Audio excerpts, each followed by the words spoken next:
W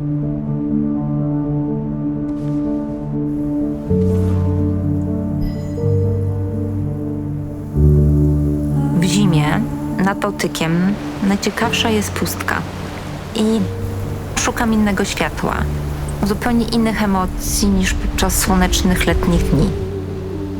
Historii, które się nagle potrafią niespodziewanie wydarzyć.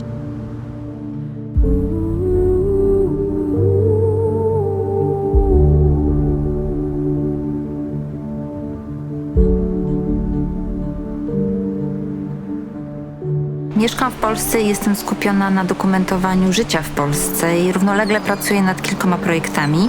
Między innymi nad projektem o Morzu Bałtyckim, gdzie dokumentuję życie codzienne, ale też i turystykę, miasteczka, wsie rybackie.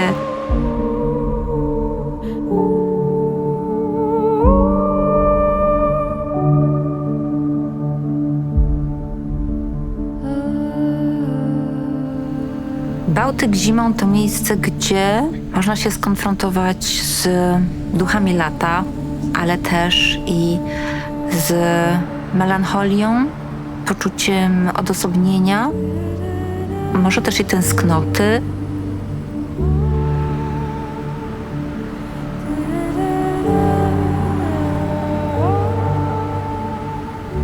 Jestem osobą, która cały czas nosi ze sobą aparat, nawet jak idę do sklepu, na pocztę.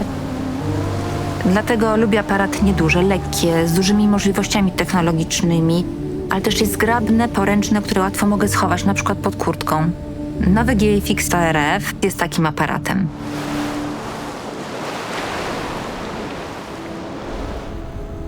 W mojej twórczości najważniejszy jest kolor. I wokół tego koloru opowiadam historię, tak bardzo już świadomie od drugiej połowy lat 90., na początku aparatami analogowymi. I dzisiaj nadal szukam tej analogowości w tym, co dają mi aparaty cyfrowe, Fujifilm. Fotografuję w ciężkich warunkach. Pada deszcz, jest zimno, wieje wiatr. A ja mam przy sobie jeden wygodny aparat, który spełnia funkcję kilku. Mam w tym aparacie możliwość zmiany proporcji kadru. Mam panoramę 3:4, 3:2, kwadrat.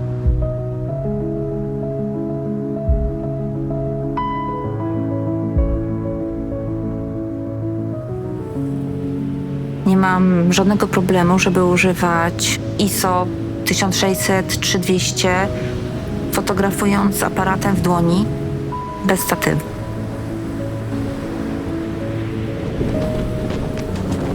Korzystam z cyfrowego zooma wtedy, kiedy chcę oczyścić, zawęzić kadr i sfotografować na przykład detale. GFX 100 RF bardzo ułatwia mi pracę, ale też inspiruje i zachęca do innego patrzenia. Bardzo istotna jest dla mnie funkcjonalność tego aparatu. Kompaktowość, mała waga, design i taka poręczność bardzo ułatwia mi pracę.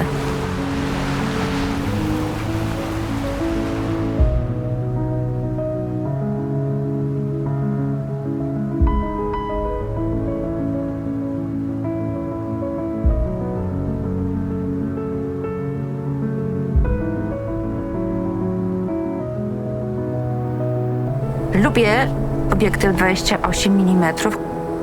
Dawno komponowanie tego kadru nie sprawiało mi dużo przyjemności. Podoba mi się ten aparat, bo jest dyskretny, elegancki. Mogę z nim pracować w takim sensie dokumentalnym i czuć się niezauważona.